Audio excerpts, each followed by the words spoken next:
In urban planning, the people are represented by two separate yet equally important groups: elected officials who set policy and city planners who implement it. These are their stories. This is City Nerd, weekly content on cities and transportation. Well, we're taking the week off from transportation today because I did get a lot of viewer requests for more content about cities and crime. Mostly on the heels of my video on undervalued cities, where when I got to talking about St. Louis, I addressed this idea that the reason the city's housing prices are so low is because it's the murder capital of the US and no one wants to live there. In the video, I mentioned that Citywide is just not a good level of granularity for looking at crime incidents, but it's become clear that I need a whole video to talk about this. So an example is this comment that came in from viewer Simon. I would love to see a video from you about crime. So many city rankings will use crime to just write off cities. It would be interesting to hear your opinion on it. So this is not my usual topic. It's a bit sensationalist and lurid, which is not really my style, but it is that important of a topic. And a warning right off the top, what I'm gonna do today is talk about a topic in broad statistical terms that, if it happens to you, it's a very personal thing, a violation. Being victimized is traumatic, and nothing I say here today is intended to minimize that. Also a disclaimer, I myself have never been the victim of a violent crime. I mean, I guess I've experienced the violence of having my Honda Accord broken into and every possible thing being stolen or ripped out of it. And if you've had your car broken into, it is something that feels like a personal violation, but I don't pretend it compares to the experience of actual violent crime. Also, car break-ins these days are common enough to be almost insipid, to the point where it's a huge pain just to figure out where to park your car securely. And it's actually, in my opinion, just one more reason to not own a car in the first place.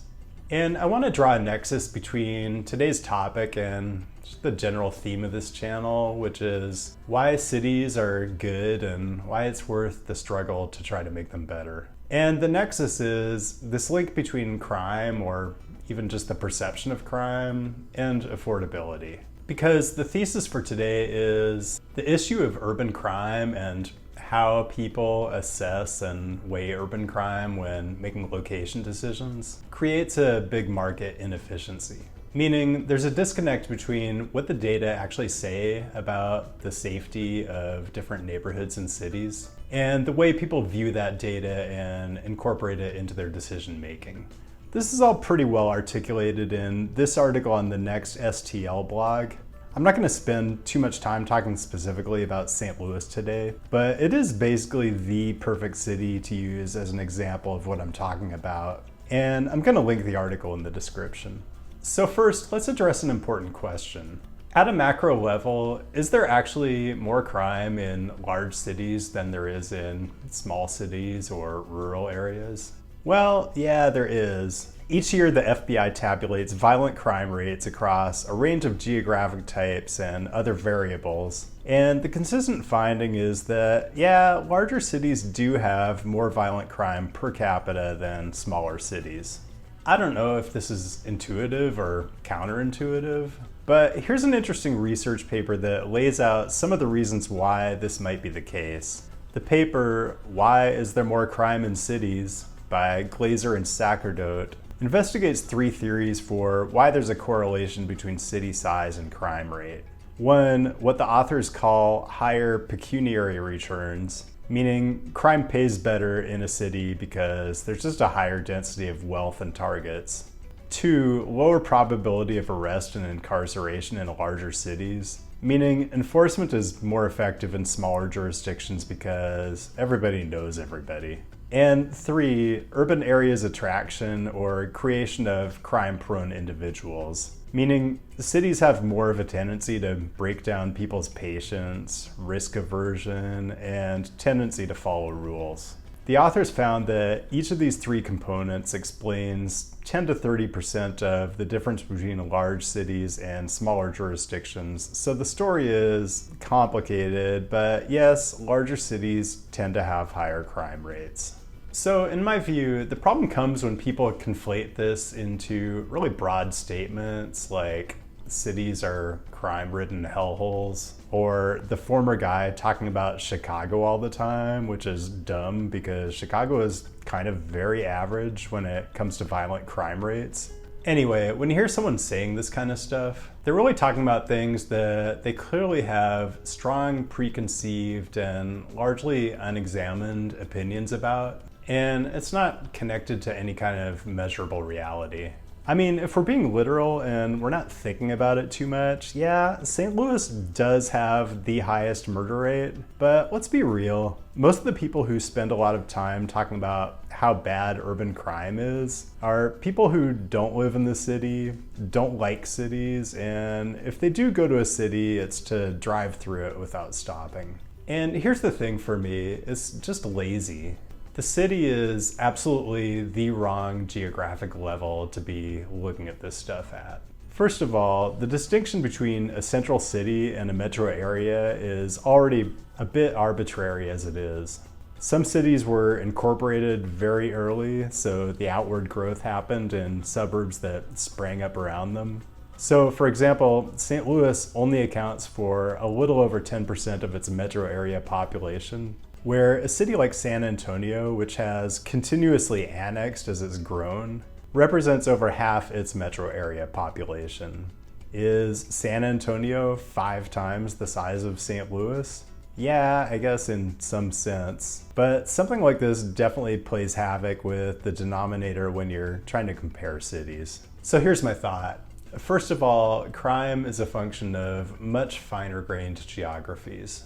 Like, if you're thinking about moving to Chicago, purportedly the most undervalued city in the US, you have a lot of choices, and a lot of them are probably just as low crime or lower than, say, Boise, Idaho.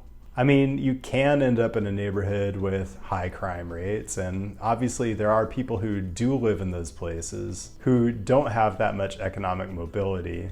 But for most people, you have a variety of choices in a city like Chicago, and a lot of good ones. So yeah, sure, you can compare crime rates in different cities. It is mathematically possible to do so, but it just doesn't really mean anything. It's the wrong scale. Take it from no less an authority than the FBI, which gives you this disclaimer on their data.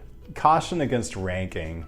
Each year when crime in the United States is published, some entities use the figures to compile rankings of cities and counties. These rough rankings provide no insight into the numerous variables that mold crime in a particular town, city, county, state, tribal area, or region. Consequently, they lead to simplistic and/or incomplete analyses that often create misleading perceptions, adversely affecting communities and their residents. Okay, so that's the geographic aspect, but here's another important thing. Most crime is not random. It's hard to get a handle on the numbers because crime reporting by its nature is inconsistent, but it seems less than 20% of violent crime is committed by people who are unknown to the victim.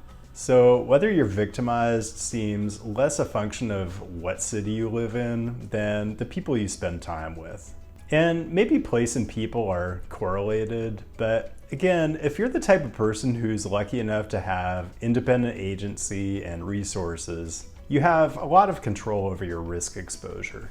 Again, none of this is to minimize the fact that there are people who don't have a lot of options as far as who they live with or near, but that's a much deeper issue than what I'm talking about today. One more thing to mention here, since we're talking about things that factor into the risk of violent crime. Let's go back to the CDC National Vital Statistics Report for 2019. We looked at this in my video on transportation violence, but this time let's look at homicides. In the US, there are 5.8 homicides per 100,000 people, which is a really miserable rate for a developed country. But look at the subhead. 4.4 out of those 5.8 are by firearm. That probably seems expected or even normal if you're an American, but it isn't normal in any other developed country. Look at, say, our neighbors to the north, where firearms are the method in only 25% of homicides. Both Canada and the US have about 1.5 homicides per 100,000 that are committed by other methods. So all the difference is in the excess deaths from guns. The UK, France, Germany, similar stories. And look, I'm not a criminologist, but let's take a gander at Expanded Homicide Data Table 12 from the FBI reporting. By far, the most common contributing circumstance to a homicide is just arguments. Yeah, I'm guessing it's a lot easier for an argument to end up with someone dead when you're in a society where firearms are abundant and readily available.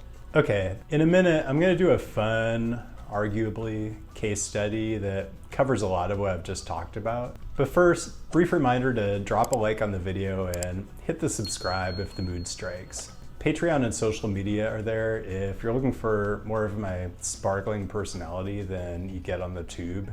And sub count check. The channel now has enough subscribers to fill the Bernabeu, home of Real Madrid. Under renovation in the latest aerials, but it's open for business this season. Is it the most urbanist stadium? Yeah, you could make that argument. On second thought, don't argue. Okay, let's do a case study. You know how the FBI, in its infinite empathy, pointed out that just the act of comparing crime rates between cities is bad because the analysis is pointless and just causes reputational harm? Well, I can think of no US city that's suffered more harm to its reputation than Albuquerque, New Mexico, home of the nation's finest hot air ballooning and setting of two of the greatest pieces of televised entertainment ever produced. To be fair, Albuquerque does have a high citywide crime rate, maybe the highest, although Wikipedia, the FBI said you're not supposed to be doing this. So let's get granular. Here's an article from the Albuquerque Journal. The 5 most violent areas to live in Albuquerque. The article uses City of Albuquerque data to identify the areas with the highest incidence of violent crime per capita in the city. For example, this area in the southeast has less than 7% of the city's population, but accounted for 27% of the murders. The analysis flags downtown too, but I'm always a bit skeptical about that. The downtown of just about any city has more people in it all day long than just the ones who live there, so it kind of throws off the denominator. Anyway, here's a crazy thought. Don't live in neighborhoods that have sky-high murder rates. Live literally anywhere else, but preferably, since this is City Nerd, not Hinterlands Nerd, somewhere walkable and urbanist, hopefully bikeable and busable. But then the question you might ask is, well, if you eliminate the high crime areas, aren't you just left with the unaffordable areas? Well, let's take a look. The overall Zillow home value index for Albuquerque is like $315,000. Now let's look at some sample close-in walkable neighborhoods. Nob Hill, Huning Highlands, University Heights. These are close in, but well outside the identified high crime zones. Nob Hill, yeah, a bit more pricey, but not outlandish. Huning Highlands, pretty much in line with prevailing prices citywide. University Heights, also right in the same zone. So what's going on here? Well, to me, it's a market inefficiency created by a combination of people's bad heuristics that are exacerbated by sensationalist reporting, general societal innumeracy, and the weird space Albuquerque currently occupies in the public imagination. And that's really the beauty of a market inefficiency. If you're better at knowing which data are important and what those data actually say, you're gonna find bargains. So let's wrap this up. Should citywide crime rates be an important factor when you're trying to figure out where to live? I would say no.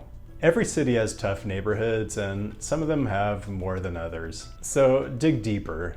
My theory here is aggregate city crime rates drag down the perceptions of even the great walkable neighborhoods in those cities. And that means there's value out there. So choose wisely and then mitigate. Limit the amount of time you're out after like midnight.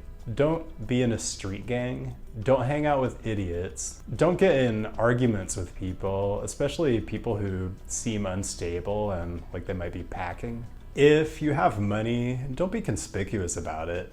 Although, if you're the type of person who likes to consume conspicuously, you should probably be living in a subdivision with weird covenants or like a gated community. And why are you watching this channel in the first place? So that's all I got.